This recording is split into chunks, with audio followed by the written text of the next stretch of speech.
classification based upon class, race, sex, age, creed, sexual orientation, disability, or immigrant status.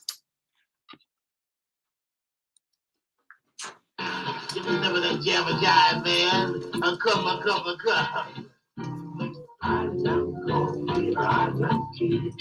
Funding for this program is brought to you by listeners like you and the following sponsor, Radio Free Java, featuring organic fair trade coffee and matcha tea, inspired by the spirit of community radio.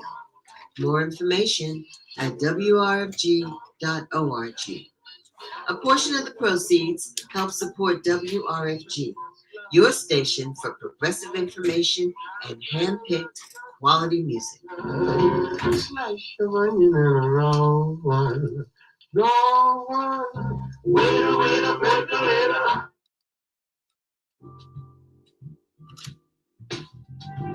Funding for this program is made possible by listeners like you and the following sponsors. The Atlanta Jazz Festival returns to Piedmont Park Memorial Day weekend from May 23rd through May 25th. This year's lineup includes Christian McBride and Ursa Major, Donnie the Colored Section, Esperanza Spalding, Destin Conrad, Butcher Brown, Kamasi Washington, The Roots, and PJ Morton. For more information, atljazzfest.com.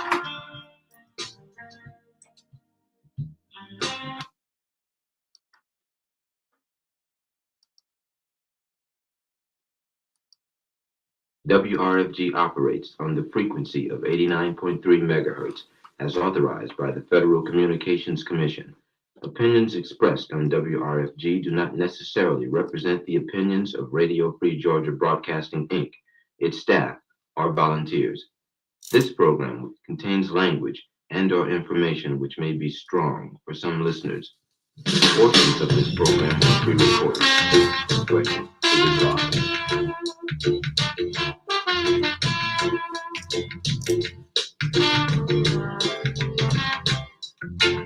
Ever since you went away, every day it's just a cloudy day, and I don't know if it's rain from the sky, tears from eyes falling on my face, and rolling down my cheek.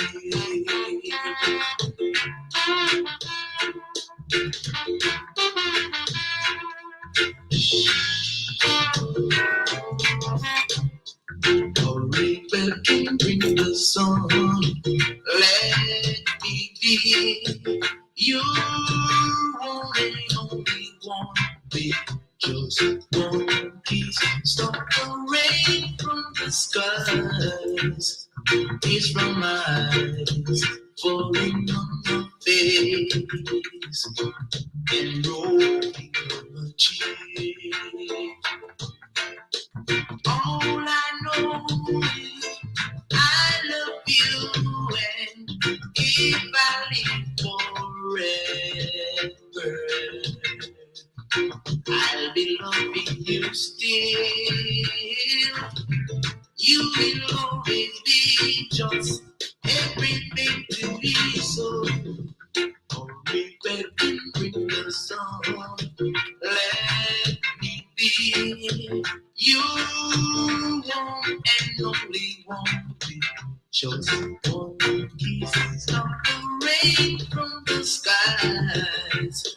Tears from my eyes falling on my face and rolling.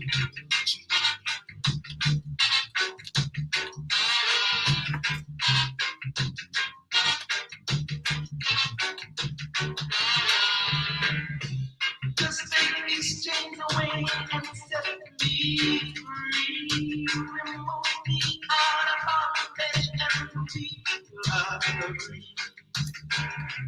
Too long I've been a slave. I'm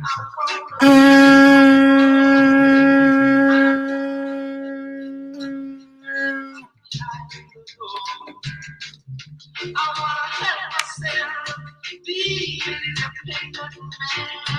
I don't need my heart, no one, baby, I'm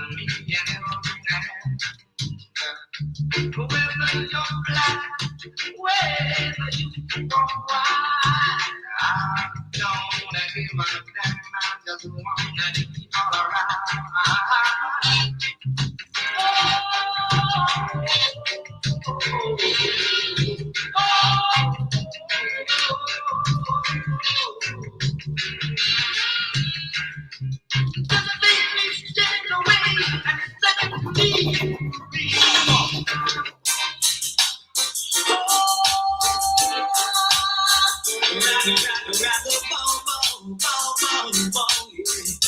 Watch it. Just take these chains away and set me free. Removing out of bondage, and we will all agree. Too long I've been a slave, I want to be no more. And I'd rather to be the street than to be locked behind the door. I want to help myself be an independent man. And I want no one to give me anything I have. Whether you black, whether you are white, and don't just give a damn. I just want to be all around.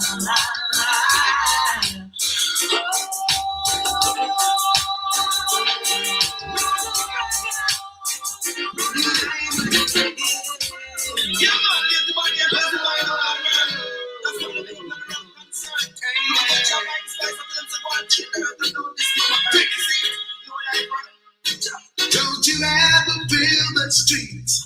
That's where we eat our meal. No, don't you put up that pride. I'm gonna have another guy. Put your shoulders to the wheel. You and I must eat. Whoa. Come on, brother man. Give it every man. No. Grab your ass and come. You know, say, what if I push in at the yard, one chop down? Grab your ass and come. Whoa, yeah. Grab your ass and come. You know, say, what if I push in at the yard, one chop down? Grab your ass and come. There's a rule at work. But they come down some dashing and cocoa. Ungo peacefully bean and cocoa. A vegetable with the steam with all chocho. Coconut with the great make toto. Me no me family so me plant some cassava. Papa no ya me so why ya mingo harder. In the jam a bit from my great grandfather. That is say when it come to coaching and no father. Come tata, grab the bill and come. I will leave a bush in the yard and chop down. Grab the bill and come. Whoa, now grab the fork and come. Ready, ready, ready, we go blow up, chop down. Grab the fork and come. Whoa, yeah, yeah. Whoa, Lord, when I come up here, I am white, you ain't no man them spoil. You see the pot of bubble up, me watch the picnic, them a smile, me have some good old Jamaican coconut time. It remind me of the days and the bank of river night. Rather love it, I go teach and no fashion and style. Till man, I still up Jamaican style. We are big, King Rastafari. King Rastafari. I break all shackles and chains. None of them can put no shape or Selassie I them. The conquering lion fatigue and just can't tame. He's the creator and there is nothing to isolate. He's never fear and he's so still and hard head. He's a prince of peace, Jack glory can't contend. All nation have to bow down to the king. Oh, what a joy. Rastafari bring. I can't see that enough of them to really know ya. Rastafari brings higher than the crow. When you follow man again, in the accident, remember how you get out of coma. Jah ruler, me go so the seven seas, he's a dreadful ruler. Mystic revealer, praise Emmanuel, Nana ruler. He's a father for the fatherless, all praise Jehovah, the black Christ in Krishna. In the morning records, whoa, King Rastafari, King Rastafari.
Israel King, Israel God.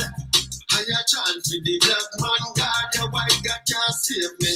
But tell the truth enough for some blaspheme. Remember we were kings of kings and picked you up. They don't get caught up in them system where they trick your Lord. God a night and God a day. Put your out and be a free. Africans, we have to live. Niggas come on the seven seas. Israel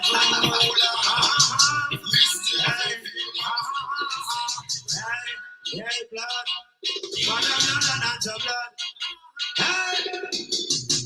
Six and the president of those. And they must have the fight and force. Politicians, yes, a big boss. Say no more get a youth now fight and us. No. They want to kill the youth. They vote at Kings of 10, 13 and 11. They want to the youth. They vote to Emmanuel the 7. They want to the youth. They talk about Janice and heaven. Now look what happened. Hurricane George had to turn back. Downtown Pizza was a roadblock. It's the politician that no office. Yes, that's fantasy in a unity. Say downtown shut down for 3 days. This one come down in our history. The voice of the people is the voice of God. Let the man before the people get mad. Promise set the man free. They can pretend. The man set the man free. Oh, my friend. It's a man in the go. Let him go. So the minds of the people say so. They say so. This is history. They can pretend. Who am I to see? Oh, my friend. Politician, get a blow. Get a blow. Get the youth and clap their show. Papi so listen, Bobo man, be me with me say, Rasta no work up in the CIA. Listen, Bobo man, them cannot stop a plan. Rasta no work up in the Ku Klux Klan. You see them every day, try to lead the youth astray. Rasta no work up in the DEA. You see them come and just a Bobo man and drop the shoe. Rasta no work up in your eye. They don't be the youth about the kids.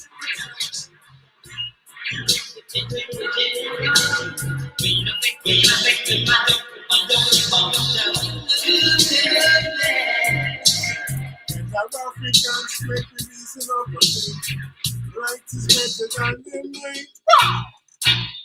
You critical Babylonian thing. We not love them. General. When we go for jump, we drop the crucial. We ring a general. When affect the mass, we don't potion. Do you love that? Yeah, the rock nothing. Tribal lover where we want it. Since you can't blow bread, shouldn't take time. Do you love that? Lord. Look around you and what the Lord see, yeah. Mighty people, rocking graciously. If you hurt one, you hurt yourself, yeah. You must love one, 'cause they're just like you. Ring, when we go for jump, we drop the cushion. Reggae general, we no affect the mass, we don't potion. Do you love that? Gather round and make the reason is a thing. Right, better than the mic. The hypocritical Babylonian thing. Do you love that? Lord. Listen keenly. Okay, now listen to this. And what you got, yeah. Okay, now listen to this. Words out, sets your mind in fear. Make this a good reason. Remove move in prison. This is Operation Roots and Culture, Lord. Okay, now listen to this. And when we A go mystical teacher sat by the seaside. It was about 5 o'clock as we heard the free ride. Anyway, the teacher was talking in stride, sitting upon a rock that was wide, warning against false pride. Come to where I reside, a woman cried, and the teacher replied, do you serve your fish fried? Yes, she replied, with potato salad on the side, and the teacher replied, well, where do you reside? She said, up on the hillside, it's not a far ride. If you came to have dinner, I would be so gratified. The teacher replied, at 6 o'clock, 7 o'clock, you decide. She replied, 7 o'clock, do you like stir-fried? She was mystified and felt so dignified. The teacher was coming to the house where she resides. So she purified with pesticides, called her friends up nationwide. Some of her friends were tongue-tied, they felt so glorified. She made steamed fish, baked fish, fish that was fried, soup, steamed vegetables, potato salad on the side. You could smell the bread in the oven far and wide, natural juices and water purified. Organic fruits brought from the countryside with silver forks and knives placed side by side. You cannot be dissatisfied, looking out the window, staring at the mountainside. You would have died. 6:59, she's swollen with pride. As the moment intensified, there's a knock from outside. She opens the door, for the teacher has arrived. But to her surprise, it was a bum who cried, please, I smelt the bread from outside. One piece. And then she replied, the teacher is coming. He's soon to have arrived. You're making me look bad. Come on now, step aside. The bum then replied, when I say I'm hungry, I haven't lied. Give me some of that chicken that you just fried. She replied, chicken? Fried? No, that's for the teacher. You're not purified. Then she slammed the door and went back inside. Sat on the couch with the TV guy. She looked at the clock. It was 7:09 and 7:30. He still hasn't arrived. 8 o'clock, she's on the downside. 9 o'clock, by now she's teary-eyed. She's pissed off and her anger multiplied. She cried, then fell asleep dissatisfied. Next day, she woke up and was preoccupied with meeting the mystical teacher who lied. Where could he hide? She ran down by the seaside. He was there teaching about false pride. You lied, she replied, you lied. You said you'd be there at 7 o'clock, you lied. He replied, no, I have not lied. I came at 6:59 and you told me to move aside. I asked for bread and the chicken that was fried. And you said that I wasn't purified. She replied, I wasn't notified. I had no idea that you was the bum that cried. And the teacher sighed, then replied, this concludes our lesson on false pride.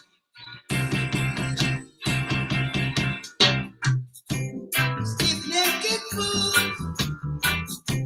you think you are good to deny me or simplicity.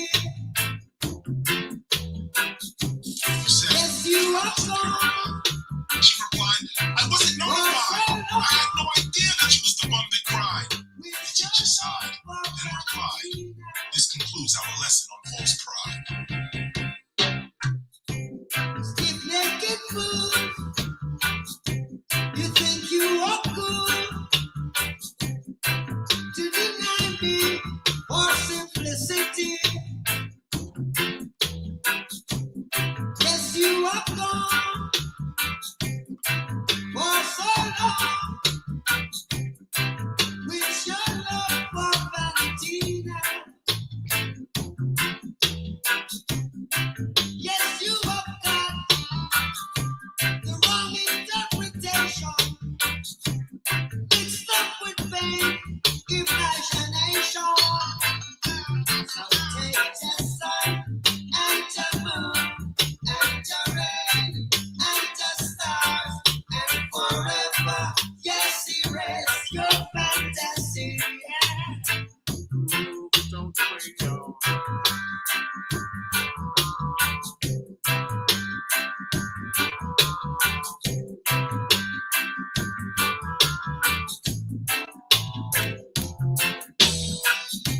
The lips of the righteous give baby, but fools die for want of wisdom.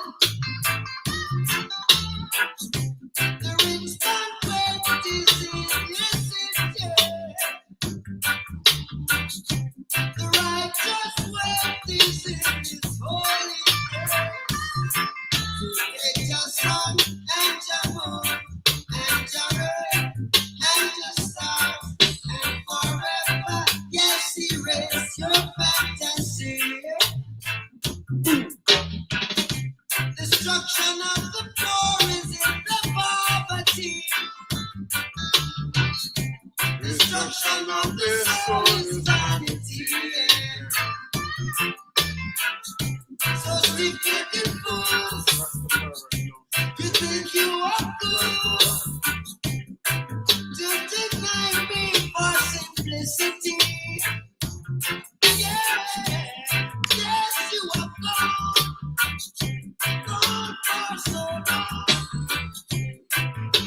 Your love fulfilling now.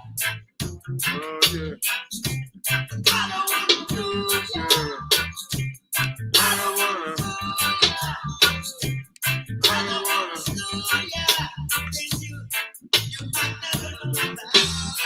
We're poor, Ashe. We're poor to the creative spirit, the great Ashe out of which we all emerge, Ashe. We pour to that creative spirit by whatever name we know it, whatever name you hold in your heart, in your mind, whatever name your ancestors gave, whatever name you learned as a child, whatever name you believe it to be, whatever name you believe it to be in spirit or in science, Ashe. We pour to the first human beings who came into existence on this planet, the first human beings who raised the first structures, who cooked the first meals, who taught the first children, who had the first children, the first Africans, the first people, who stood upright, who walked, who figured out how to stay on this planet, who figured out how to pass that knowledge on to their children and their children's children, the mothers and fathers of civilization, Ashe. We pour the next libation to their grandchildren, their children's children, those who raised the great early civilizations of Kemet and Kush and Monomotapa, the great medieval civilizations of Ghana and Mali and Songhai and Kanem Bornu. We pour to those who the great civilizations of the Igbo people and the Hausa people and the Kikongo people and the Mbara people, the great Mande civilizations, the great Kikongo, the great civilizations of Southern Africa, the Bantu people, the great civilizations of Southeast Africa, the Dinka, the Shilluk, the Noor. We pour to those millions who raised the foundations from which the world would learn what it meant to be human in the world, Ashe. We pour to their children who, upon the arrival on the shores of people they had never seen before, found themselves captured and marched overland, found themselves perishing by the millions before they were held on the holding cells and the open air pens on the coast of West, Central, Southern, and East Africa. We pour to the ancestors who did not know as they were stripped of all clothing and sent denuded into boats, packed like animals, and strewn their bones across the floor of the Atlantic and the Indian Ocean. We pour to them who in the last moment on Africa grabbed the sand and grabbed the dirt and put it in their mouths and understood that the only thing they might have to preserve their place in that continent was their memory of that place and their ability to pass it on to their children. We pour to them, Ashe. Ashe. We pour to those Africans and their children who finding themselves cast adrift in Santiago, Cuba, who found themselves cast adrift in Porto, Spain, Trinidad, and Port-au-Prince, Haiti, who found themselves cast adrift in New Orleans and Charleston and Mobile, who found themselves cast adrift in Salvador, Bahia, who found themselves cast adrift in Barbados and the archipelago that formed the wayward and the windward coast. We found them in these places learning Portuguese and Spanish and French, whose often first words was, "Oh my God, oh Madre de Dios," who found themselves praying to survive and pass on to their children the memories. We pour to those ancestors who are represented in the thousands, buried in all the square miles of where we stand, and who sit here, buried before us in 400 caskets forged of wood from West Africa with Adinkra symbols. Each one of them, each woman, man, and child, symbolic of millions. The children of those who could not be killed, we pour, Ashe. Ashe. We pour to their children who somehow survived the hells of enslavement and fought for emancipation in the Caribbean, the French, British, Dutch Caribbean, who fought for emancipation in South America, who fought for emancipation in Central America, who fought the struggles we refer to as the Civil War in the United States, who came out of that, marched out of enslavement through Reconstruction, and found themselves making great migrations, eventually ending up in places like New York. Their children's children, who making a way for themselves, became our great-great-grandparents, our grandparents, our great-grandparents, our parents. Those who, when the first bones were discovered in this space, held their hands and said, "Stop, no more." We are here to speak for those who can no longer speak with their mouths. We pour for those ancestors, some of whom came to Howard University in 2004 and followed these caskets all the way back to New York.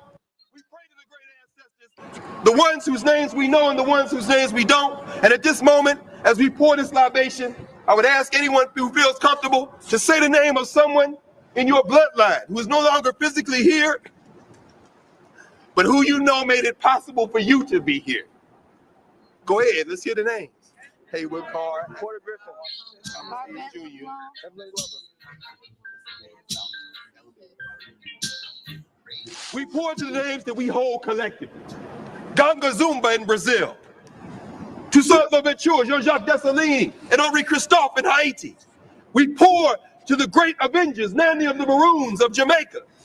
We pour to the great ancestors, Harriet Tubman, Sojourner Truth, Frederick Douglass. Say the names that you study.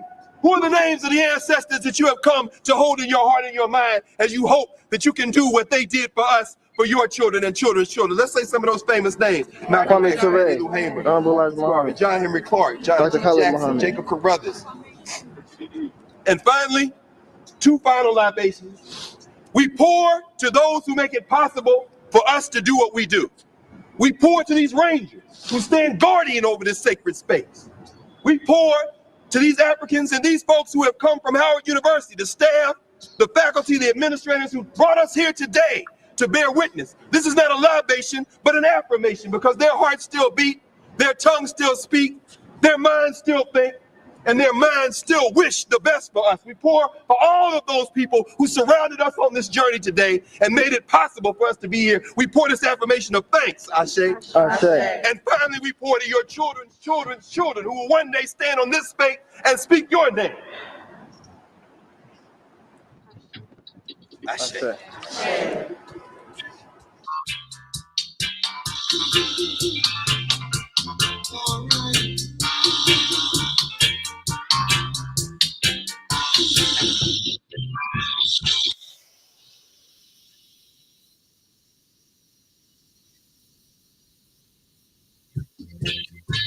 Watching them trying to use my ancestral, but I don't wanna be another man. But still, so a whole lot of them no like being Babylon. You know, I mean, no one them come real and turn me in this your life. Alright. In every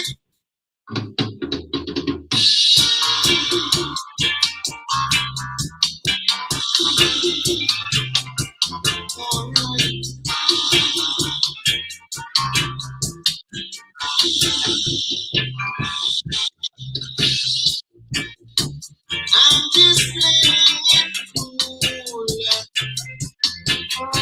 Once again, trying to use my ancestral,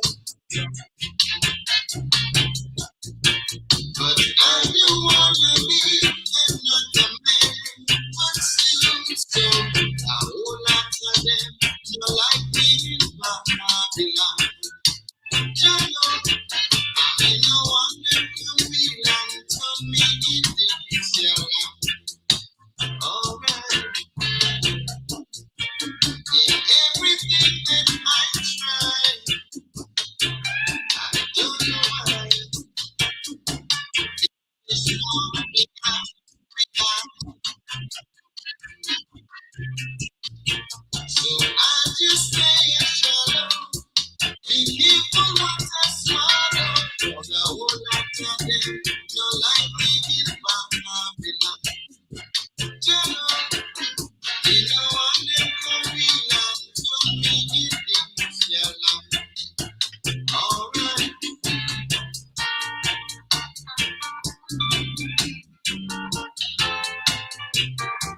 Oh yeah.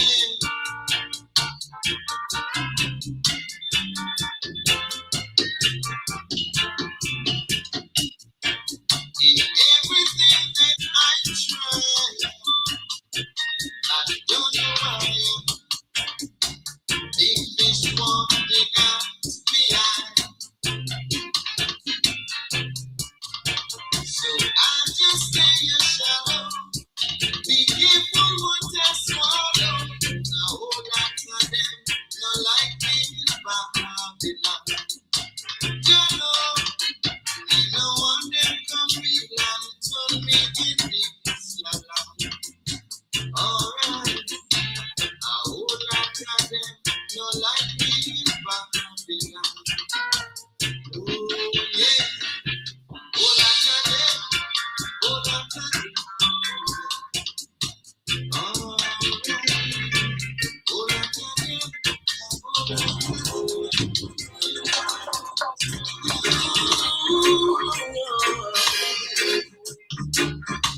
tuned into the ancestral rock and station for progressive information and handpicked quality music. Coming in hot because only right. Our original warriors hold tight. Woe be unto the bloody city that is filled with liars, robbers, and thieves. Woe be unto the bloody city that is filled with liars, robbers, and thieves. Evil, good, depart from evil, and do good. And look upon the faces of men to see if there was any word there. No, not one, no,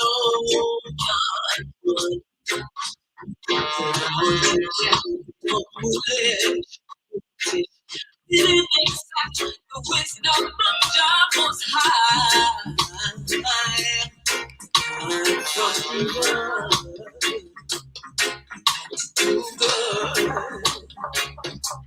Depart from evil, do good.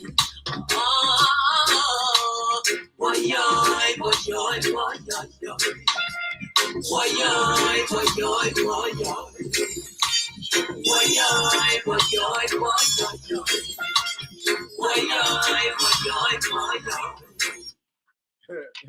You know, when Mama put her hands on her hip, I think it was Dr. Wade Noble's the first person I heard say that, put it in that context.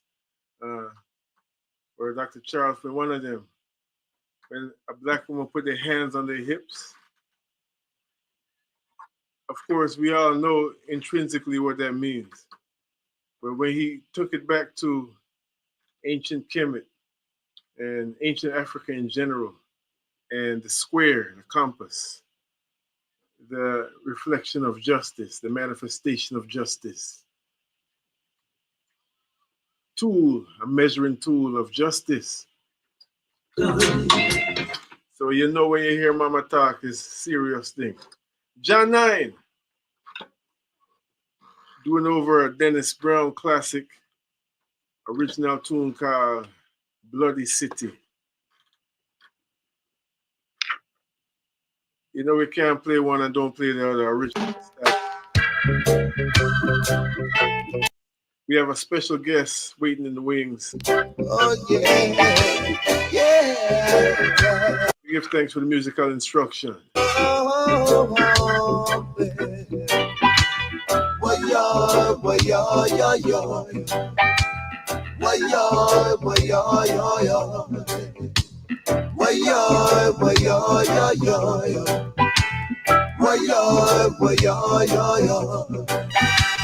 Woe be unto the bloody city that is filled with liars, robbers, and thieves. Woe be unto the bloody city that's filled with liars, robbers, and thieves.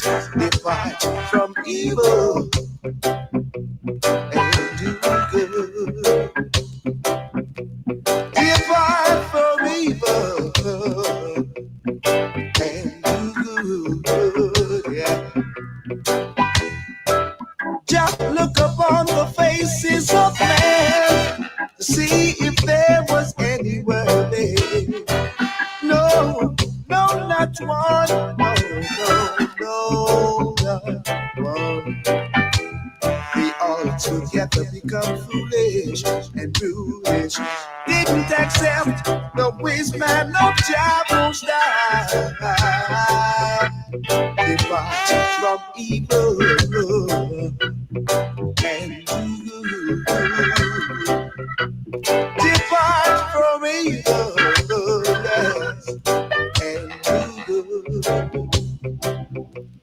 Whoa, why, yo, why, yo, yo, yo, yo.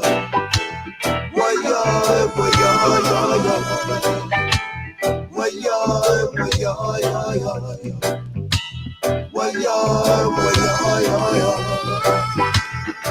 Some trust in chariots, some trust in horses, some trust in silver, some trust in gold. I trust in the Most High. I depart from evil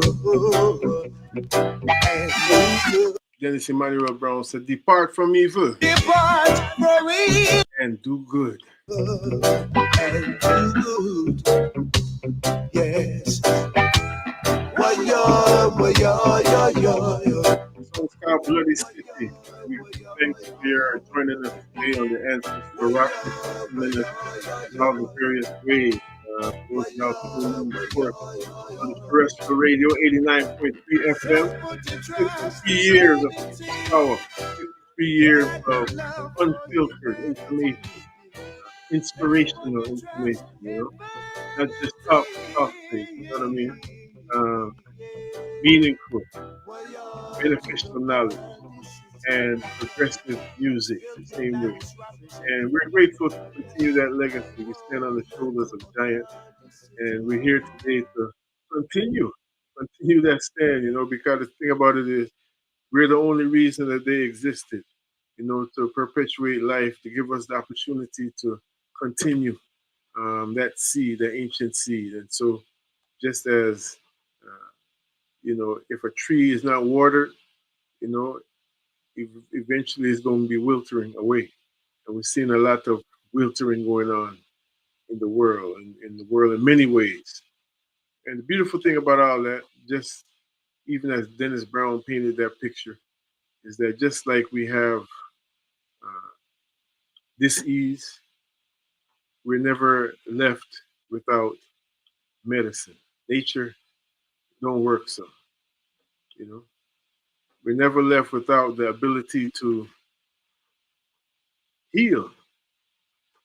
I think even mainstream scientists, doctors, medical people would say, I say even mainstream because, we know that that is traditionally something that has been more and more incorporated with pharmaceutical, gangsterism. So it's not necessarily, there, the mainstream medication or mainstream anything, that corporate America in any level is not designed for the benefit of humanity, right? But we don't want to go down that rabbit hole. The whole point is, even in that realm of society, it is known that as soon as there's a laceration on the body, there begins the process of healing. The body naturally. Sometimes it looks ugly at first. It's like you see a scab, but there's always a process of healing. So in the midst of all that we got going on in this world, we're grateful to be blessed with examples, and often exemplars. Them is two different things that work together, but not necessarily happen in the same package all the time, Examples and exemplars. So example can be just something you see in nature, some kind of way. It's a kind of idea or whatever that whose time has come, something, a manifestation of something. And then we have people who are able to continue to embody that in a sustained way so that they can continue to feed us in a sustained way. These are our teachers. These are our healers. These are people who we call upon in times of crisis. Like them said, there's an African proverb, in the time of crisis, what the fool do? The wise build bridges and the fool builds dams. So we're grateful to have a master teacher with us today. Even as I think of building bridges and I reflect on the relatively little that I know about his work compared to what some of you may know. He's been around for a long time on the front line, But when you think of building bridges, we might think of a bridge, going through the neighborhood naturally, something get you over a creek, but also the bridges, the return to self, the Sankofa mission, the remembrance, So between the spiritual life and the mental life and the nervous system and the skeletal system, etc., etc. We're grateful to have with us for the next hour or so Baba Yirser Ra Hotep. Again, I'm happy to be able to say this, in a kind of repetitive way when we're up here on the radio, because we don't hold anything when it comes to the liberation of our people. We don't cut any corners, His bio, if we were to read his bio, we'd be here the rest of the afternoon reading his bio. So we're going to allow the conversation to be the introduction for those of you who do not know this esteemed elder. I want to make sure you can hear us properly. For those of y'all joining us on Facebook and YouTube, you get an extra treat. You get to see the glow live in the flesh. Baba Yirser, good afternoon, Hotep. Thank you for joining us. Yes, brother Ross Kofi. I hope you can hear me okay. Yes, sir, I can. Okay, good. Giving thanks. How are you? I'm doing fantastic. Thank you for having me here and for allowing me to communicate with the people. Thank you for making yourself available. And I mean that like today, but also, wow, since the early 70s. Probably before that, but that's when I think I read. I want to ask you to correct me. When you began the journey, and not even began the journey, but really presented to the world this concept of Kemetic yoga. So I just want to thank you for being here, for all this time and your presence in our community, Baba. Well, we started doing. I'm from Chicago. I'm here in Chicago now, where I've lived my whole life. And over 50 years ago, we started studying and researching the idea of Kemetic yoga. And but for me personally, I think I've been aware of Kemet and the contribution of Kemet to world civilization since I was a child.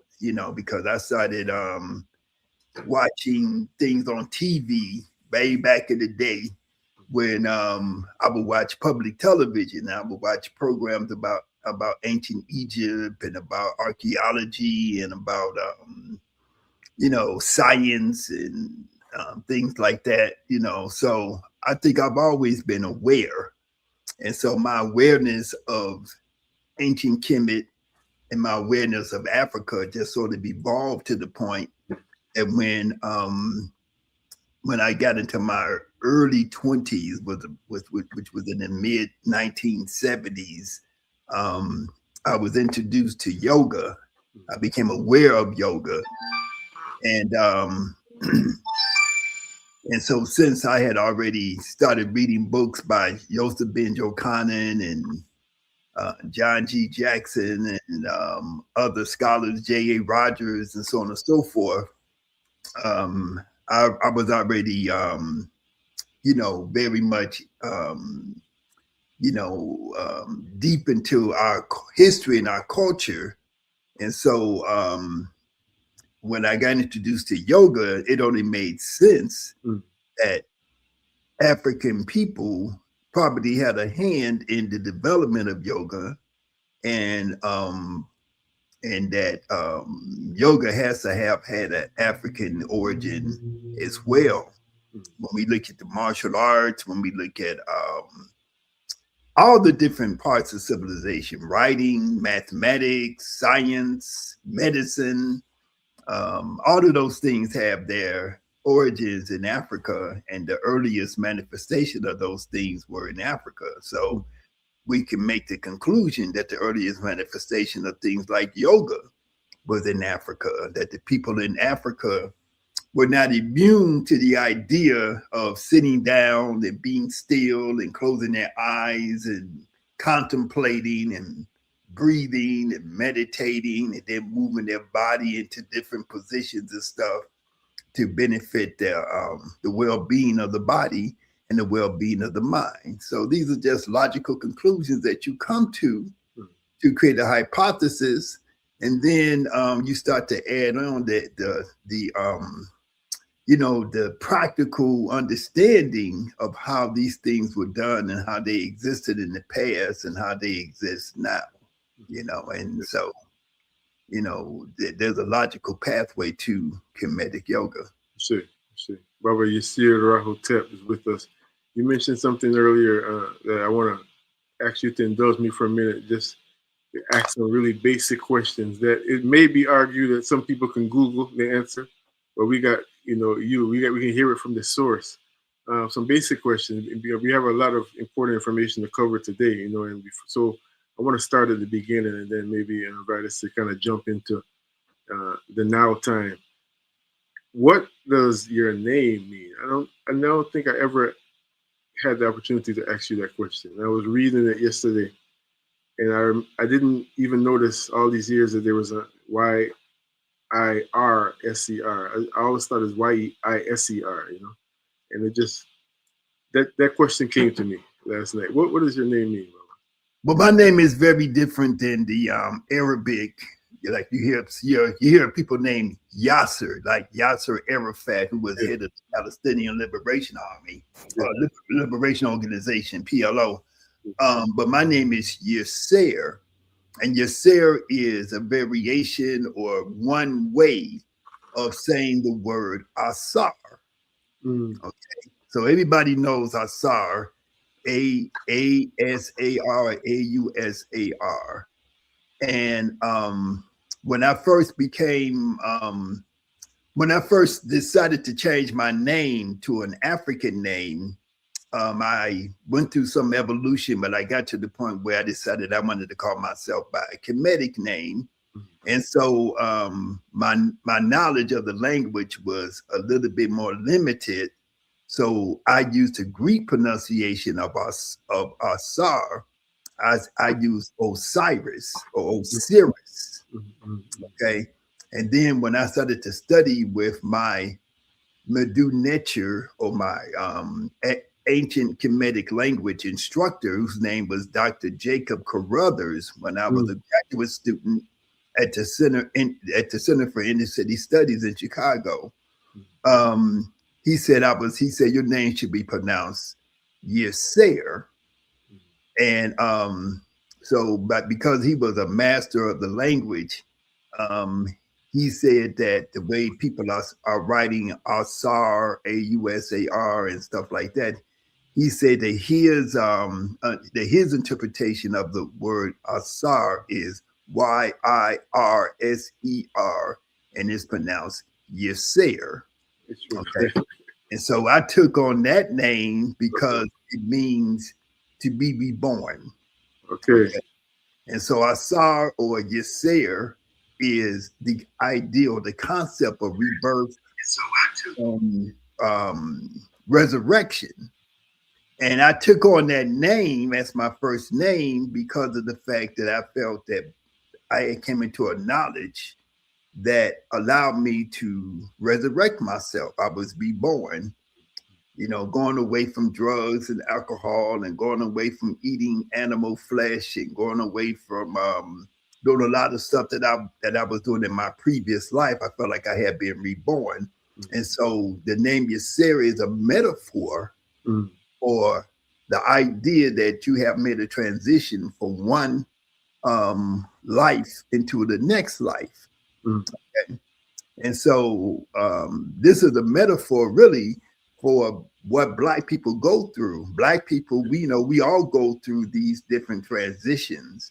Hopefully we do, and we go from, we should be going from transitions where we have less knowledge into transitions where we are more enlightened. And so Yirser represents that.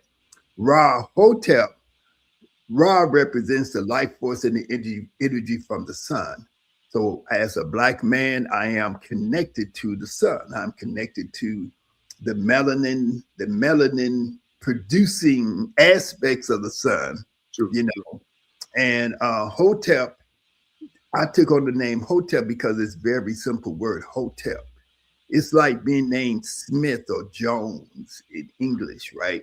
Because it's a common name. And I felt like, where I'm sitting now is just a few blocks from where I was born, 53. So I stayed in the same neighborhood, my whole life. I'm connected to the people. True. And so I don't put I try, I hope I don't put on a lot of airs and all that kind of stuff. I try to stay connected to the people and to our community. So Hotep is a very simple name, and it just means peace. I'm glad I asked. I'm glad that Baba Jacob Carruthers, of blessed memory, he's onto something for real. Even the spelling, it hit different, like they say, And I know that there is nothing in our culture that's just kind of art for art's sake, kind of willy-nilly, as they say, So it was very, it hit me last night as I was typing your name into email, I was like, wait, I need to ask Baba this. A follow-up question, Baba, getting much more in terms of a broad picture of the practice that you have come to introduce in an African context. Yoga, that name still, the word itself still carries a lot of probably miscommunication, misconceptions, especially based on Hollywood. What does that word actually mean? We're talking about comedic yoga, but what does yoga mean in general? Well, the word yoga, we can put a lot of different connotations on that word, right? So it is said by the mainstream that the word yoga literally means to yoke. And a yoke is not the yolk that comes from an egg. To yoke is like a device that you would put on an animal, let's say like an ox or a mule that you want to do work for you. And so you would use the yoke around the neck and the shoulders in order to control it and cause it to move in the direction and do the things that you want it to do. And so it has a connotation of control. So people have taken that word yoga to mean I am developing a mechanism and a practice that involves self-control. My goal in my practice of yoga is to develop control over my thoughts, control over my emotions, so that I can become sane, right? Because you can take the word insanity to mean that a person who does not have control. So you see somebody who's acting crazy on the street, you say that person doesn't have self-control.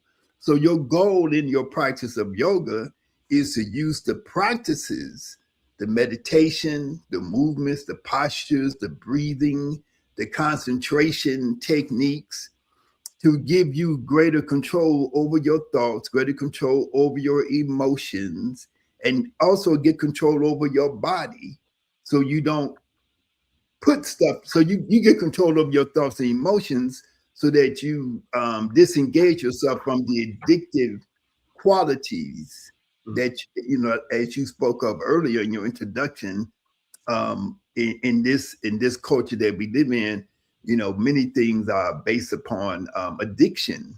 The whole purpose of this system, to extract money from us is to make us addicted to the different products that they have so that they can keep on, just like any other drug dealer, and they can keep on selling us stuff, right? And so our goal is to unaddict ourselves. So we want to maintain, so in addition to wanting to have control of our thoughts and emotions, we want to have control of our thoughts and emotions because we're trying to because we want to make our temple, the temple that our spirit and our soul is housed in, which is this physical entity that we are living in at this point in time.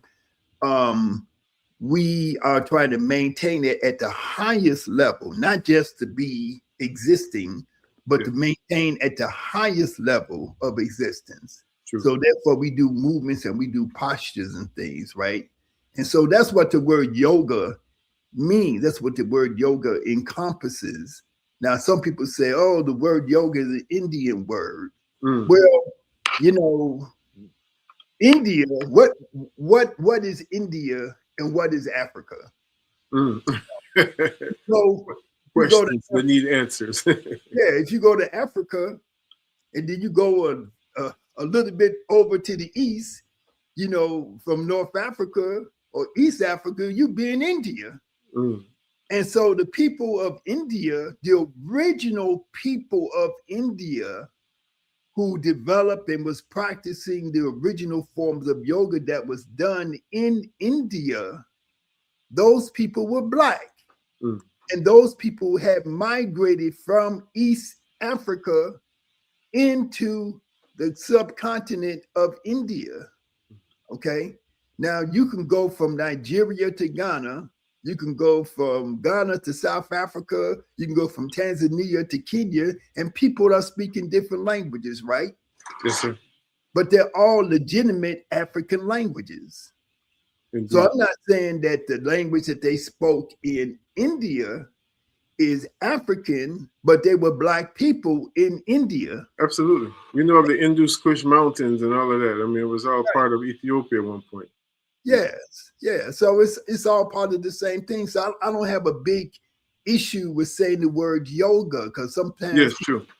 Why do you use the word yoga? And it's like, well, number one, it's a common term. Just like if somebody says, I'm gonna go to a martial arts class, they say martial arts. Mm. And so that could be that can be karate, it could be taekwondo, Any number of things. be all kind of different things, right? So then you get into specifics of what type of martial arts are you gonna do.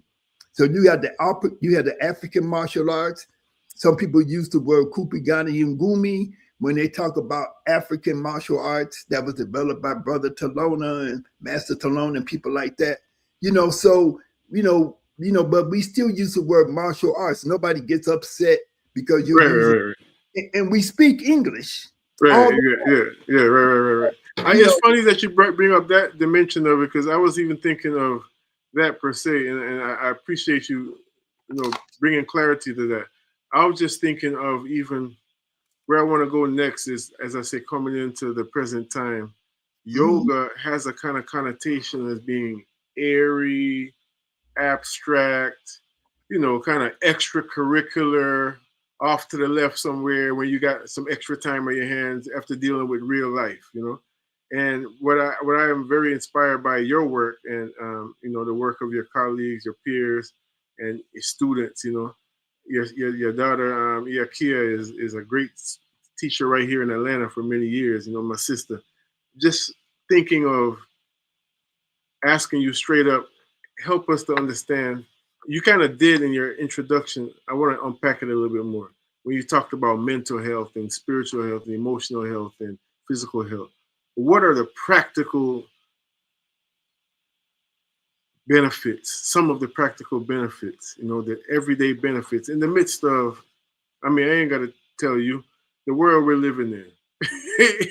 We got a maniac in the White House. We got a war that's Zionists, that Zionists pushed them to do, and now gas prices, the whole domino effect. We got murmurings about the being on the brink of another pandemic, etc., etc., etc. And I don't raise those questions to be Danny Darkcloud on any level, just because I know, again, we're here with a teacher who has not just intellectually kind of understood it, but has practiced and developed remedies for these things. So just to start, wherever your spirit leads you, the question again is, help us to understand the practical benefit of yoga as a practice, Kemetic yoga as a practice in this modern time. Well, let me begin at the maybe let me go back to the word yoga, and then you could see that we're going to build upon that to what we're doing now. Sure. So we in the Kemetic yoga community, the global Kemetic yoga community, we use the word Wat Ma'at. So we may say yoga, Kemetic yoga, but for when we particularize our practice from an ancient African perspective, we use the word Wat Ma'at, Watmaat. And so that means the I way. don't want to cut you, Baba. Sorry. I just want to identify the station. It's top of the hour is WRFG Atlanta, 89.3 on the FM dial, WRFG.org. You're tuned into the Ancestral Rock with our esteemed special guest, Baba Yirser Ra Hotep, teaching us, and he was just sharing us the distinction of the expression Wat Ma'at. Yeah, so we use the word Wat Ma'at, and it simply means the way of Ma'at. And so if we're looking at what's happening today in this modern world, that this contemporary world that we live in, and we look at all the chaos and the violence and all that kind of stuff, right? So our goal in our practice is to counteract all of that stuff, right? To counteract the negative effects. So the world that we live in today is one that has been dominated by the people who are invaders, colonizers, like you was talking about what's going on in the so-called Middle East and the war and genocide, and we don't even talk about the genocide in Sudan and genocide in Congo and the oppression. We don't even talk about those things. We don't even talk about neo imperialism and stuff like that, right? But all those things is going on all over the planet. And so our goal is, how do we put things back into Ma'at? Ma'at means order. It means that there's a natural order to things. The way that the world is going now, Ma'at is being displaced, at least in the mainstream world, and so we have to restore and maintain Ma'at on an individual level. So yoga has been made to appear as if it's something that comes from India exclusively. The ideas and the practices of yoga, many of them in the mainstream, they come from California, London, they come from Sweden. Everywhere but Kemet. Everywhere but Kemet, and not even from India. So a lot of stuff that people are doing it, they said, oh, this is, like people say, I got to go to Mysore, India, in order to become certified to teach yoga, right? And what's funny, you remember that movie, Eat, Live, and Love, or something like that? The woman went from New York to see the guru, and she moved all the way to India, and the guru wasn't even at the ashram in India. The guru was on television screen broadcasting from New York, back to India, because the guru was making money, being in making so much money. Being in the Big Apple. Yeah, they moved to New York. So the woman looking for the guru, she left New York, she went to India, and so on and so forth. So what I'm saying is that even with yoga has become commercialized, and yoga has become westernized to the point that people don't even understand that what they're doing is not really authentic. And then they look at Kemetic yoga and they say, oh, well, that's not real yoga. Yoga comes from India. And then people from India who don't even do yoga, yoga is not that popular even in India. So not a whole lot of people in India. Everybody in India is not getting up every morning doing sun salutation and stuff like that. So what we want to do is have our own thing. So Kemetic yoga was developed out of the idea that we as African people who are descended from Africa, and that we needed something that is going to help us in particular, that we don't want to have something that's been adulterated, that's been watered down, and stuff like that. So we wanted to find out, but what was our ancestors doing? What was the ideas that our ancestors had? What was the concept? So we know that the central concept of Kemet is Ma'at, the central concept of Africa. Whether they use the word Ma'at, they may use other words, right? Because Africa is a big place and people have multiple languages, right? So we looked at Kemet because it is the most dominant expression of ancient Africa that we can find in existence.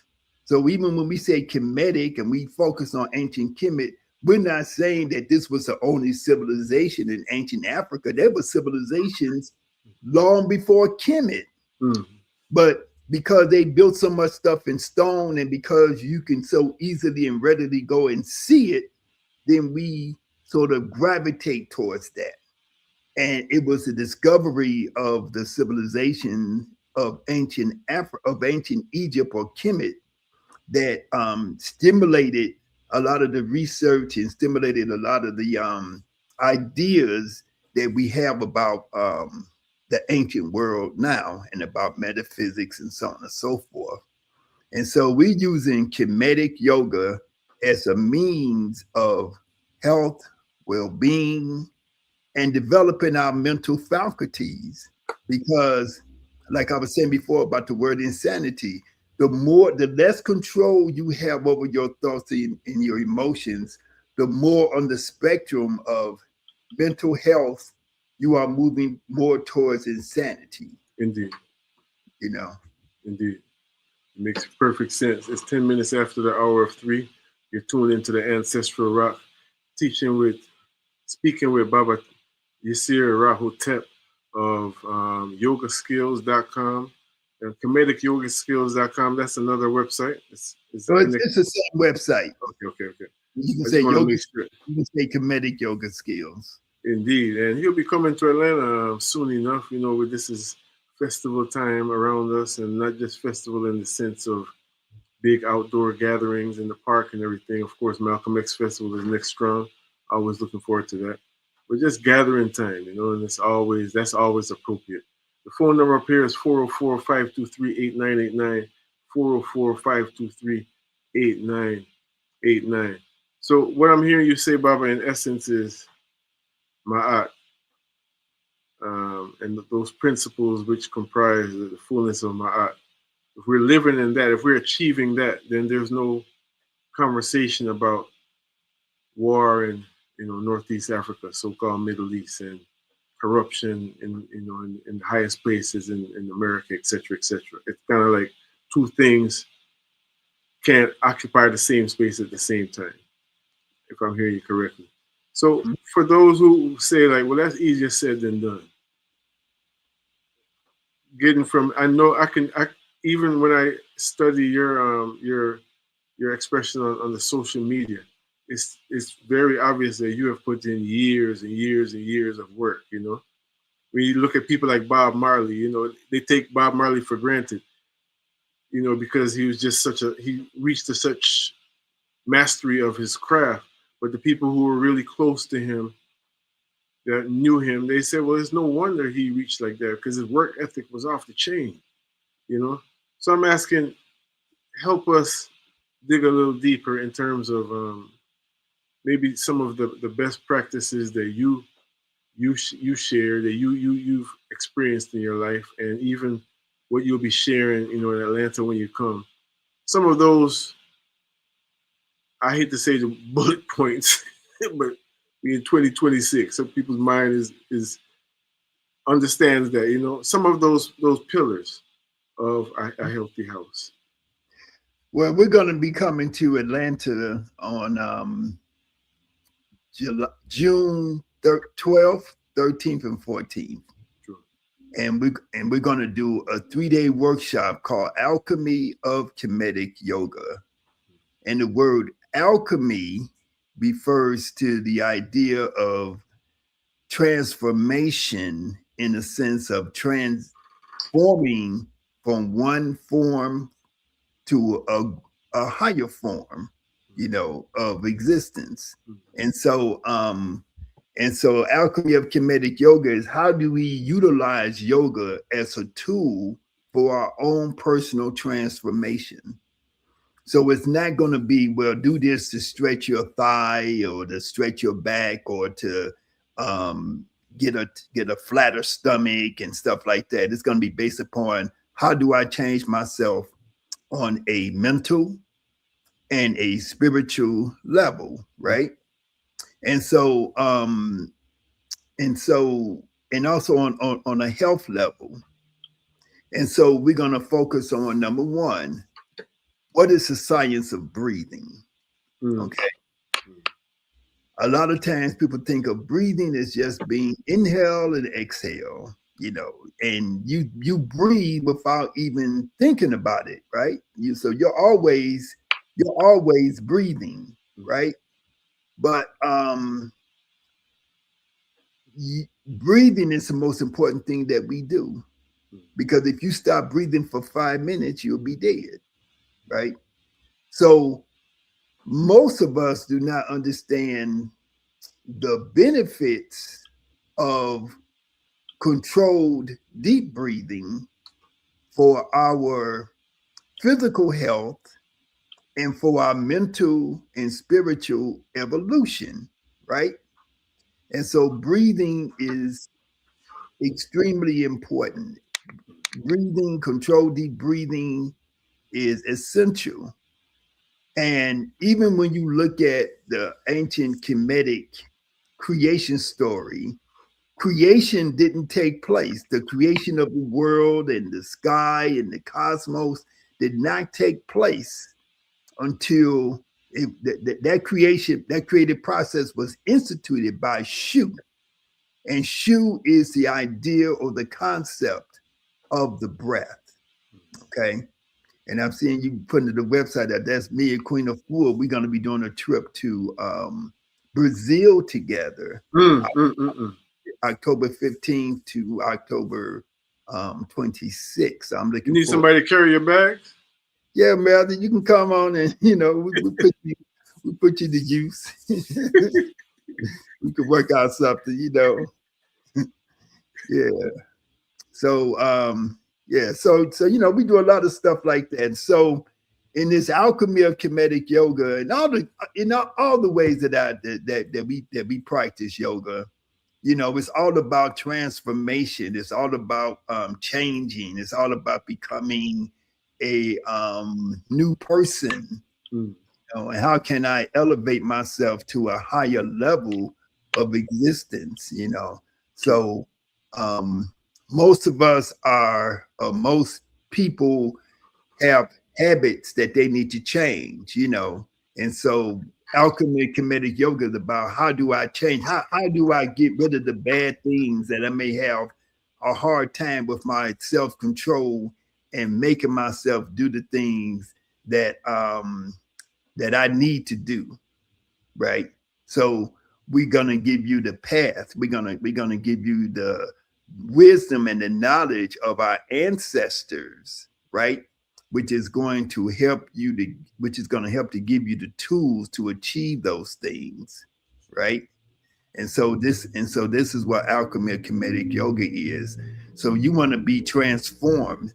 When you become a practitioner of kinetic yoga, it is like becoming reborn. It's like going through that process of asar, which represents the idea of becoming reborn. The whole idea of Christianity, right? You become reborn. Your people say I'm reborn because I've discovered Christ, right? But that concept of rebirth, that concept of Christ and becoming Christ-like, that is an African concept that has been taken out of the context of its original understanding and made into a current religion, and I'm not saying anything is wrong with it. I'm just saying the origin of it, And when you know the origin, you get better context, which is so important. Like, I always think of the analogy: if you got access to orange juice, why would you want high C? Right. There's some kind of cleansing got to go on because the taste is there. There's a chemical addiction to something high C got in it. Mm-hmm. Yeah. Mm-hmm. Yeah, and that's the thing with this culture. The way this culture has evolved is that it's evolved in as an addictive culture, and the mode of operation that it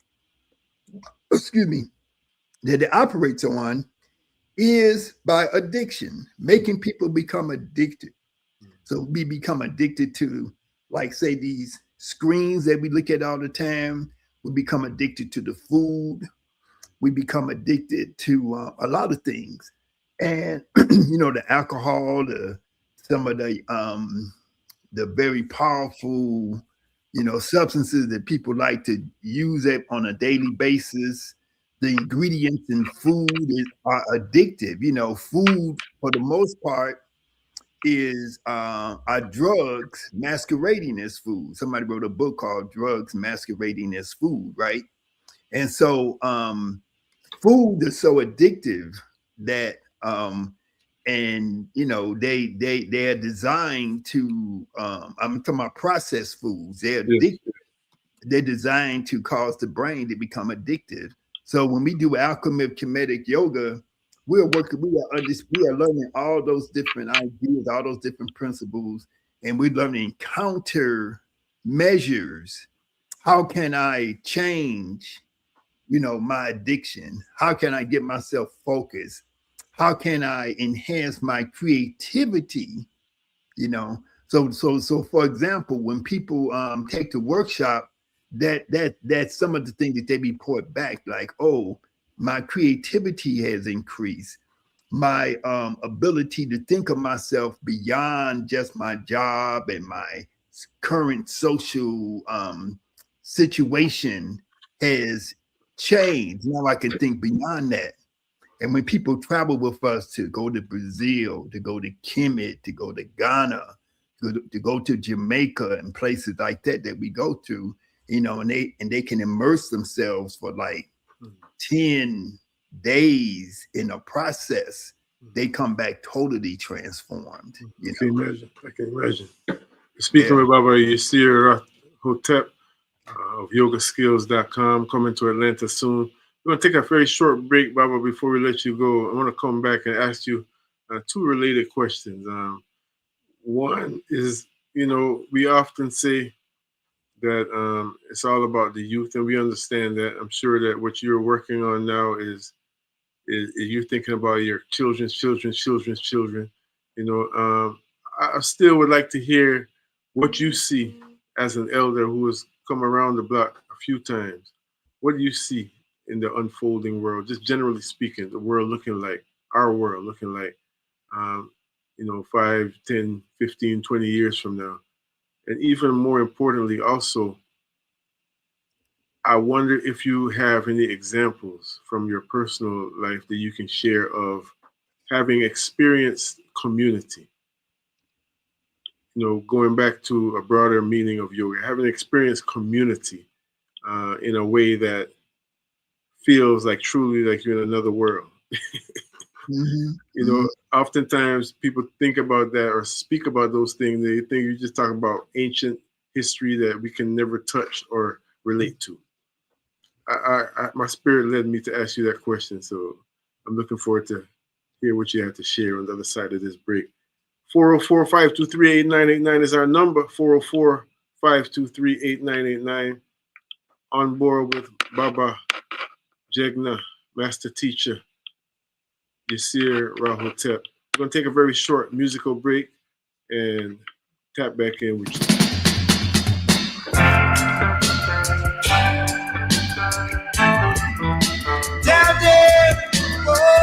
Gotta give thanks to Mama and Baba. Them village life is all I know, baby. I'm called Dennis Emmanuel Brown on the page. I'll pull it my selector one more time from the top of the very first drop is out. 23 minutes after the hour of 3. Baba Bilal Sunni Ali of blessed memory. Reminded us, music is the universal force of healing. So live together. Oh yeah. No bumping, no boring, no weeping, no moaning, no gnashing of teeth. Whoa, no bumping, no boring, no weeping, no moaning, no gnashing of teeth. Everyone, I live up. Whoa, I know we talking about. Oh, well. The selfish mentality facing reality these days. Oh, the selfish mentality facing reality these days. Listen good, It's where I live. The message in the music. Well, yeah.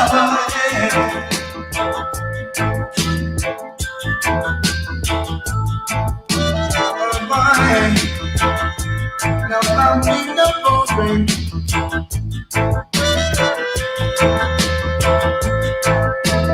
Ooh, well. Woe be all to the workers of iniquity. Yes, living in high and low places of the city. Yes, a little village where I live. Folks, they all live together. Brown saying the village where I live, folks, they all live together. No bumping, no boring, no weeping, no wailing, no gnashing of teeth. Baba Yirser, some people say that's a pipe dream these days. I'm just thinking that's happen. That's just, so what I'm asking you in essence is, do you really see? I know you to be, a gentle, humble teacher, and also one at the same time that don't mince words. Have you experienced that community in this lifetime? Community that really feels like, it's in another world. I'm asking that question because I know I sense that a lot of our people feel kind of like a sense of resignation. Mm-hmm. So it becomes a thing of, like they say, Mardi Gras, eat, drink, and marry, because tomorrow you will die. So when it comes to even having the discipline to, repetitively practice these principles, like what you're laying out, healthy habits in general, it might feel like, is it worth it? Because we got a crazy dude in the White House, the world going to hell, That's why I want to ask you, have you experienced that? Well, yes. I think that I'm gonna speak from my own personal experience. I'm gonna speak from a historical perspective. So historically, I think that we have always had some sense of community.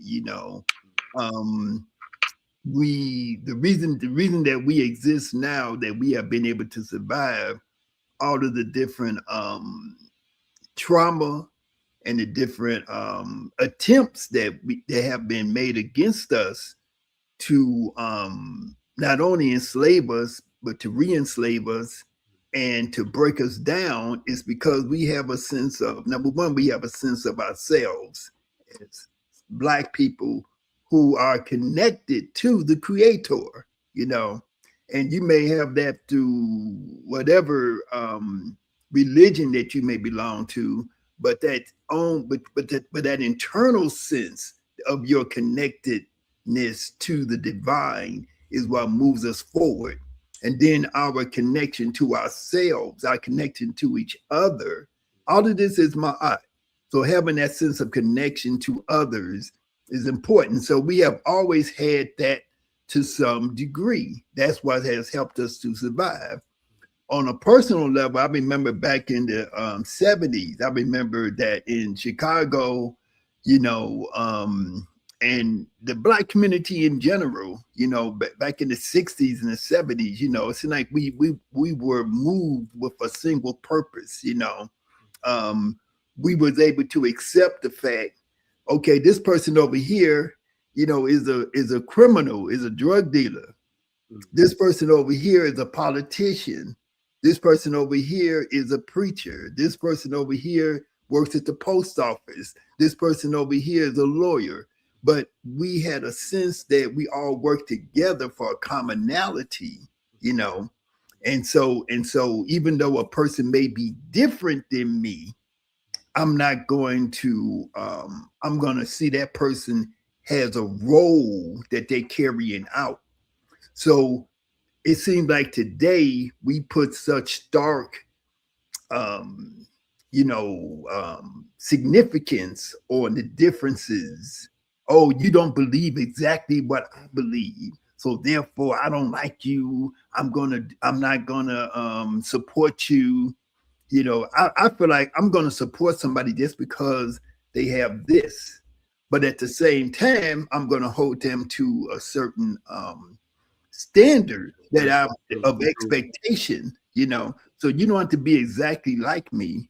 Like I'm not, I've been to college and I've done a whole bunch of things, but I'm not gonna be, I'm not gonna be a lawyer. I'm not gonna run for political office, but I'm gonna support you if you become a lawyer, if you become in political office, because I'm expecting you in that office to represent me and represent the best interests of our community. And if you don't, then I'm going to, have some words to say to you, right? So all of this is part of how we build community. We talk about politics, and a lot of us said, oh, I don't want to support this black lady because she's not really black, because she, and it's like the common sense would have said, well, you got two choices. I don't like the way that certain things evolved and how certain things develop, but it's like, it's either this person who's part of a group that wrote a 1,000-page book called Project 2025 that said that they was going to put us back into a place of Jim Crow, as close to slavery as they could, that they was going to fire us, get us taken out of our jobs, that they was going to take away grants and things like that. And we said, oh, yeah, but she sleeps with a white man, or she sleeps with a Jew, or she's not strong enough against Israel for my liking, and so on and so forth, right? And so a lot of us sat at home.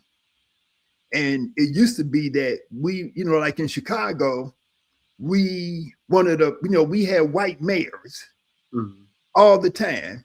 And so in the early 1980s, we decided we wanted to have a black mayor.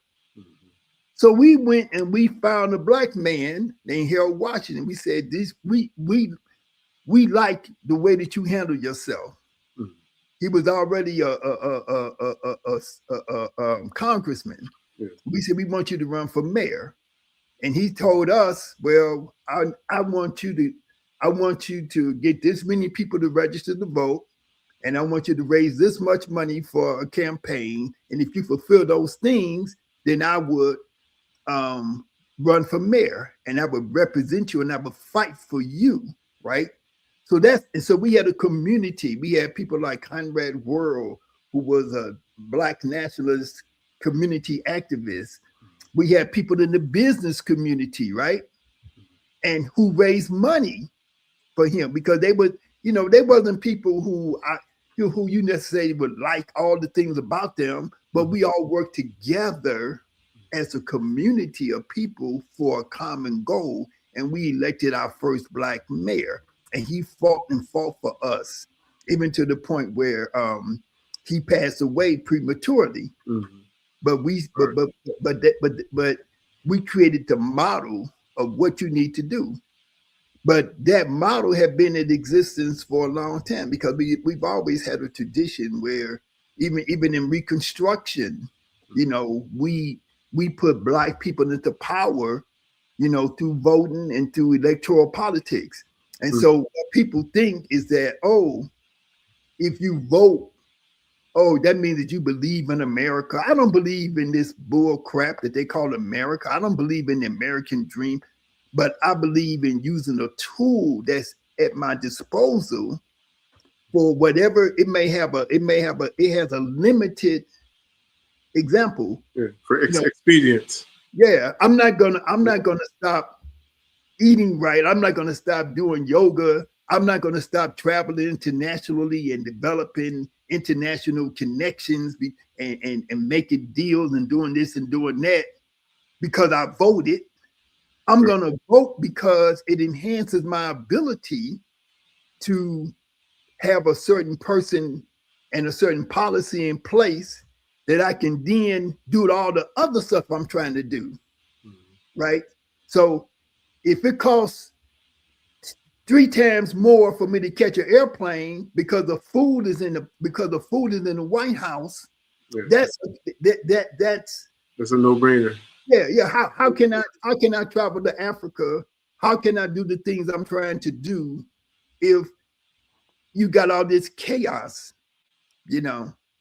And so, I know people gonna say, oh, we don't like what you're saying and all that stuff. It doesn't matter. I mean, you made a very clear point in terms of, the difference. I think Dr. John Henry Clark, I'm not speaking of voting, but just addressing similar controversy in our community. There's always been this, tug of war, which I think is healthy, and the debate is healthy. He was just talking about nonviolence. And he made the distinction that it was always meant to be a strategy and not a way of life. Right. And I think that's what I hear you saying. You know what I'm saying? It's like, use the tools in your kit.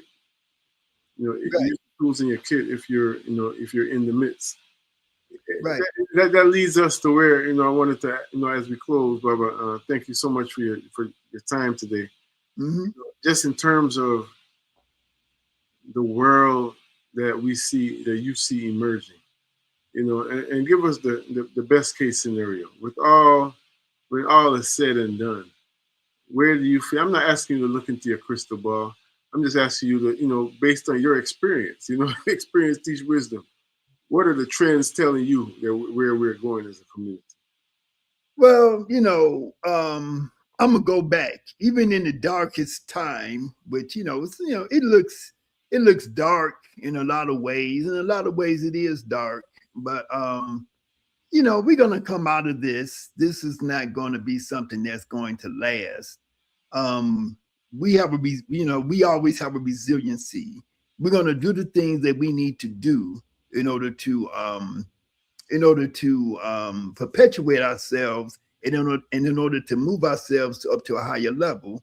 Like right now, like we're not out in the streets protesting and stuff like that because that's what they wanted us to do. They said, oh, we're going to get rid of DEI. We're going to do this. We're going to do that. And we want y'all to go out in the street and protest so that then we can declare martial law and then we can, clamp down on y'all. And we just said, no, we just going to chill. And so that was a strategy, that we had in response to this mess. And some people was consciously, it was sort of intrinsic thing that we did, but it was also a conscious strategy. But what's going to come out of it is that we're going to continue to build our own internal selves. We're going to build our internal systems of community, like what you're talking about. How can we develop our own wealth? How can we amass our own resources that's going to allow us to be independent? See, that's always the goal. Even if you use the ballot as a tool, you're using it as a tool, not because you're trying to become part of America, using it as a tool to make yourself independent from and to break your dependency on the system. But you had to get there first, like you was talking about the different generations. I got children, I got grandchildren, and my grandchildren got children. And before I'm older, my children are my great grandchildren are gonna have children. Big Baba. Yeah. So So I want to see a situation where they have the resources to get education.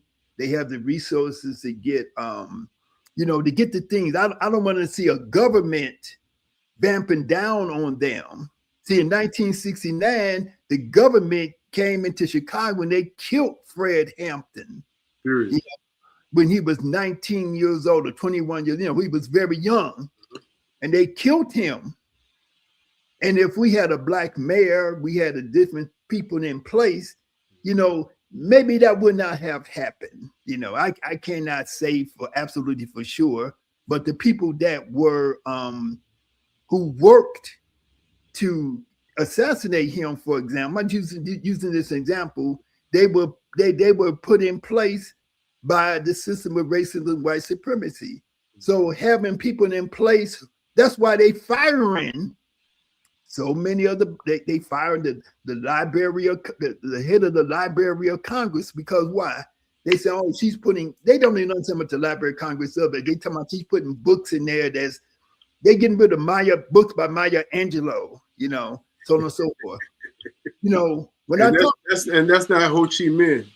Right. Or maybe it is because of the power of the mind, That's the thing about it.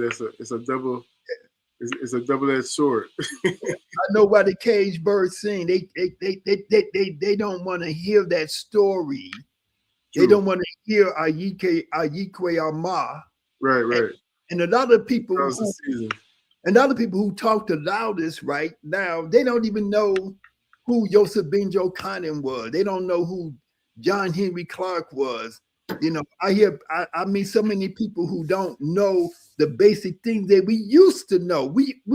Everybody used to know who Joseph Benjo Cannon was, and or who he is. Everybody used to know who our great author J. Rogers and Chancellor Williams and so on and so forth. But now very few people. I talk to people. They say, "Well, who is that? I never heard of that before."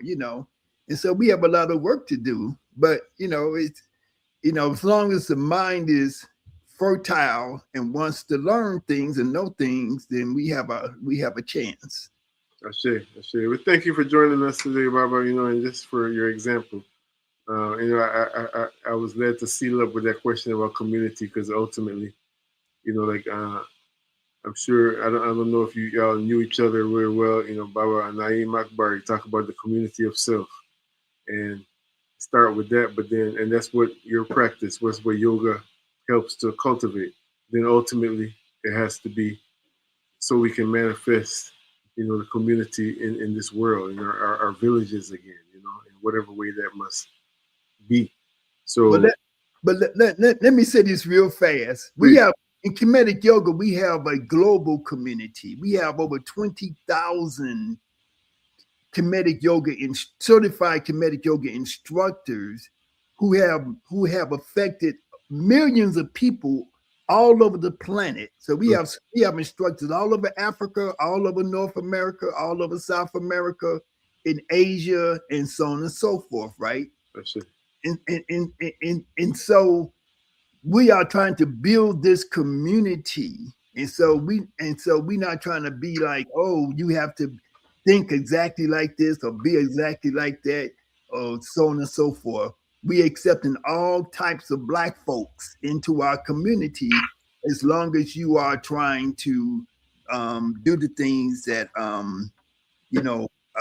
going to move for Black liberation, And so Alchemy of Kemetic Yoga is going to be in Atlanta.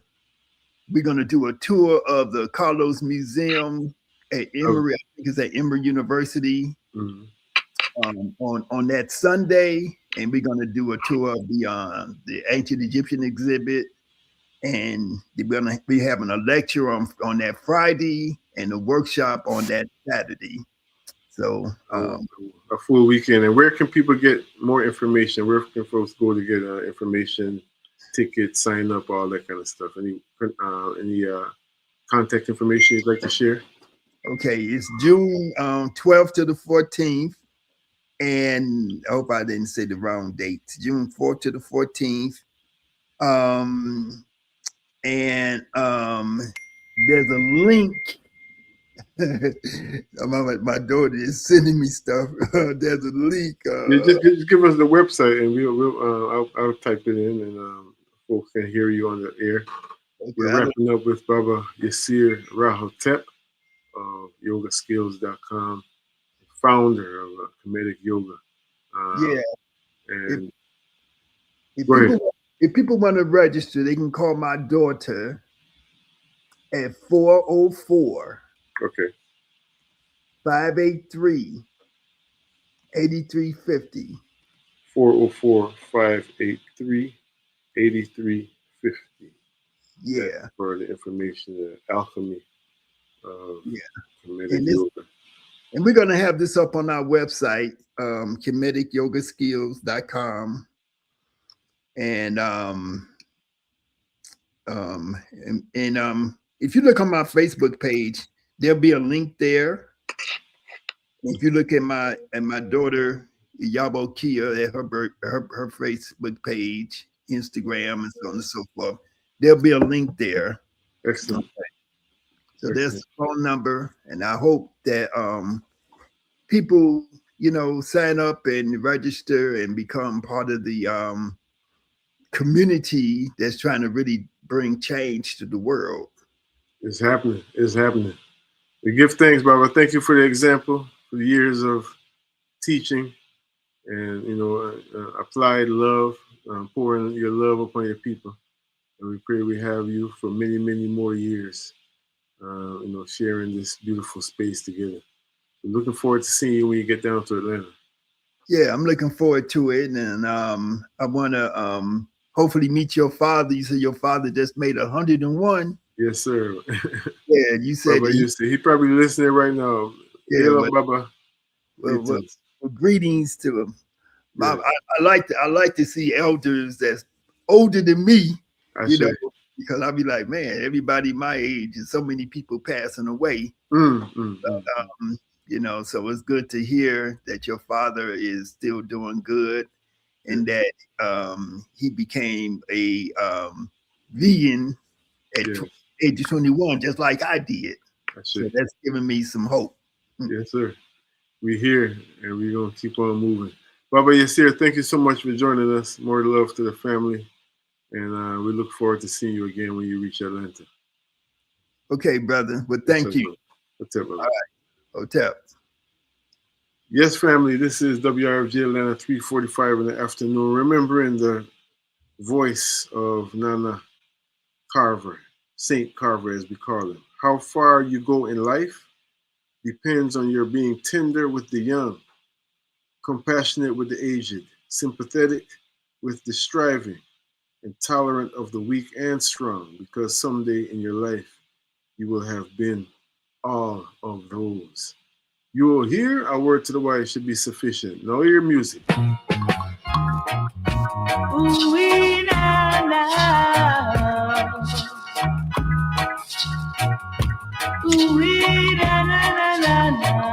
You Mandel.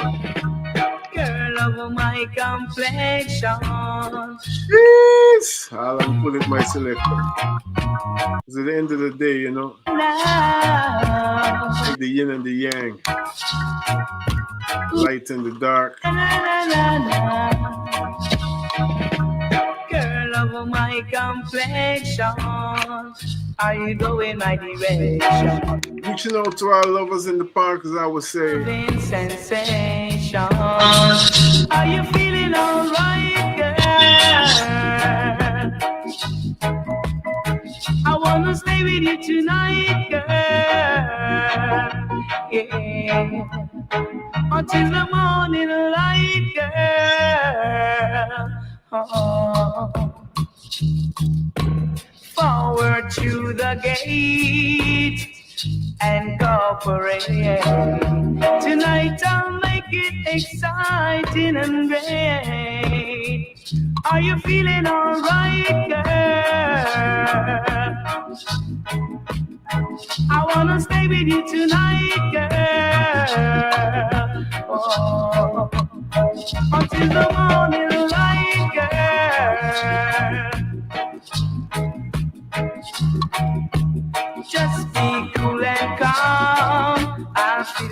with all of my charm. You're bound to feel so nice and warm. Are you feeling alright, girl? Wanna stay with you tonight, girl, until the morning light, girl. Yeah.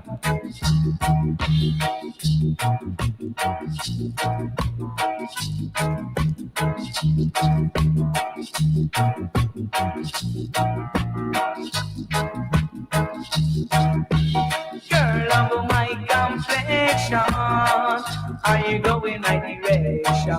I wanna give you this rocking vibration. Are you feeling alright, girl? Stay with you tonight, girl, till the morning light, girl. Forward to the gate, yes, cooperate. Tonight it will be exciting and great. Feeling alright, girl. I wanna stay with you tonight, girl, until the morning light, girl. I wanna squeeze it so tight,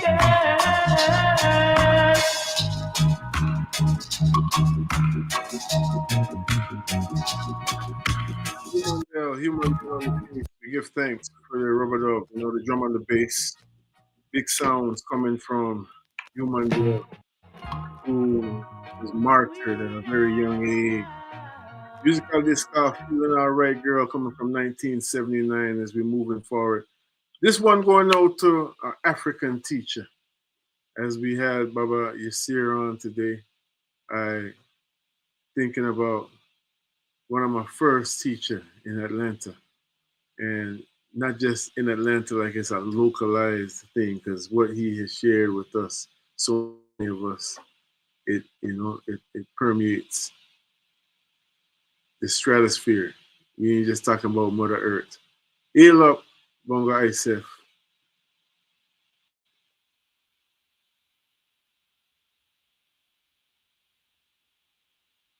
Bongo Isef. Postman.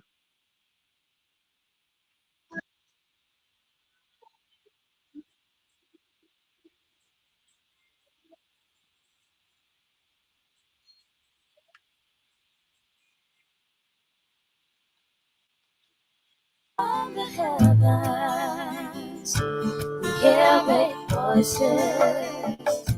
The multitude rejoices continuously, worshiping, singing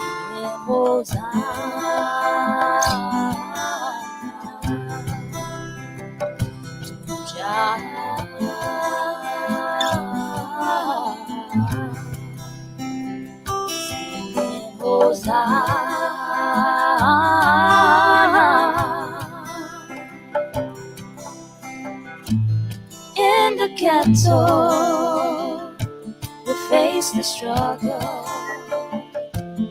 Man and woman live a fight. Day and night, we're giving thanks for life. Every day we're giving thanks for life. Singing Hosanna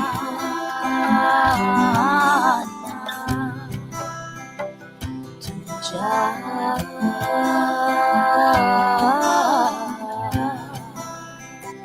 Singing Hosanna.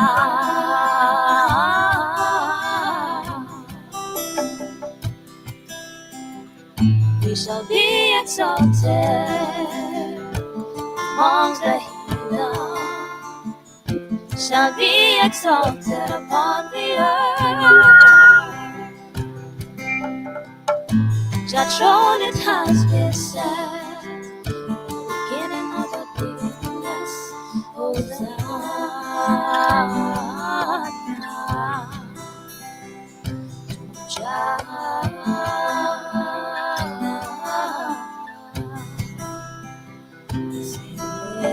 Some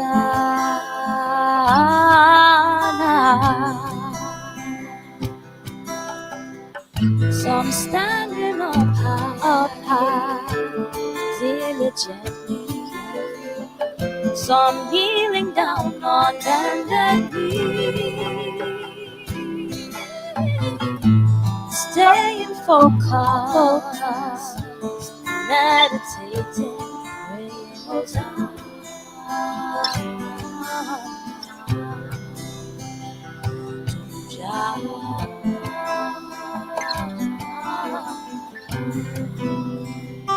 Singing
survivors.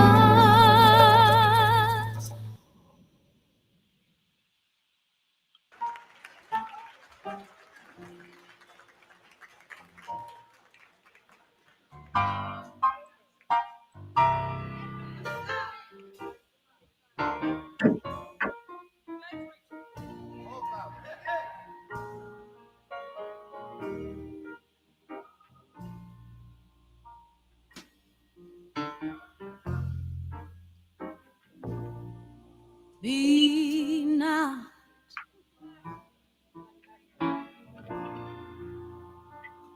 dismayed.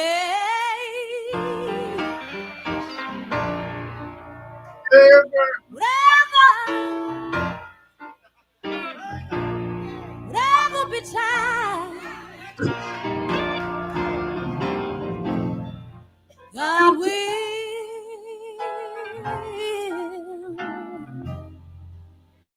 take care of you.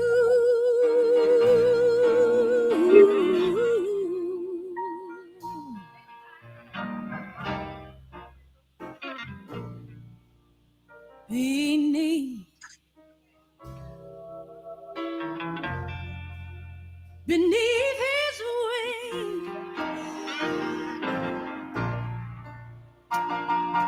beneath his wings of love abide.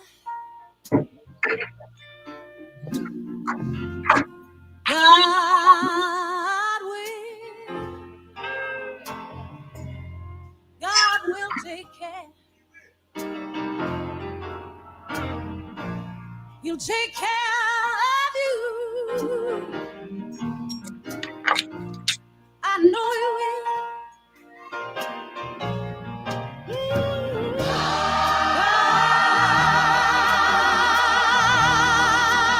God will. He will take care. He'll take care of you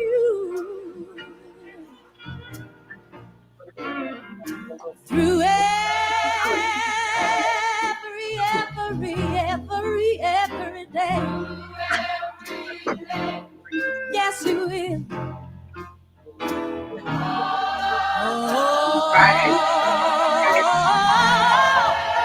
All of the way. I know that He will.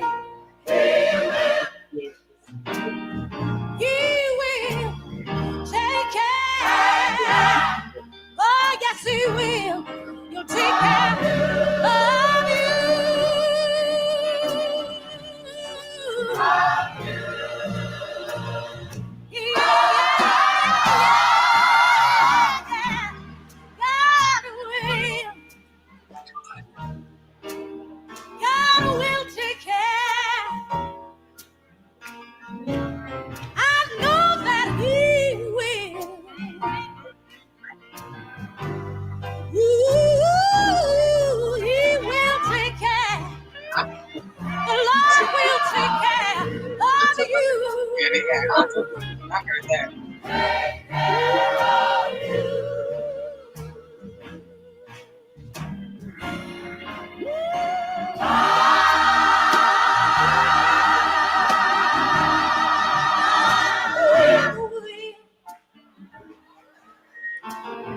He will take care of you. Yeah, through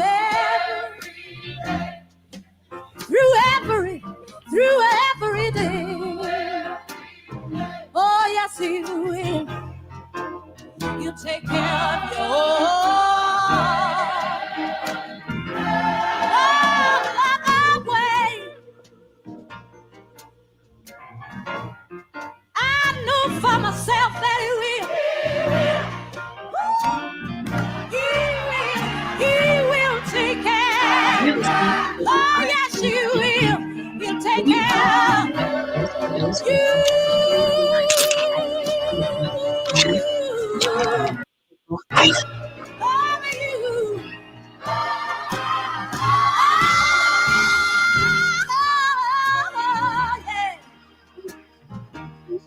God will. He will take care. He will take care. He'll take care of you.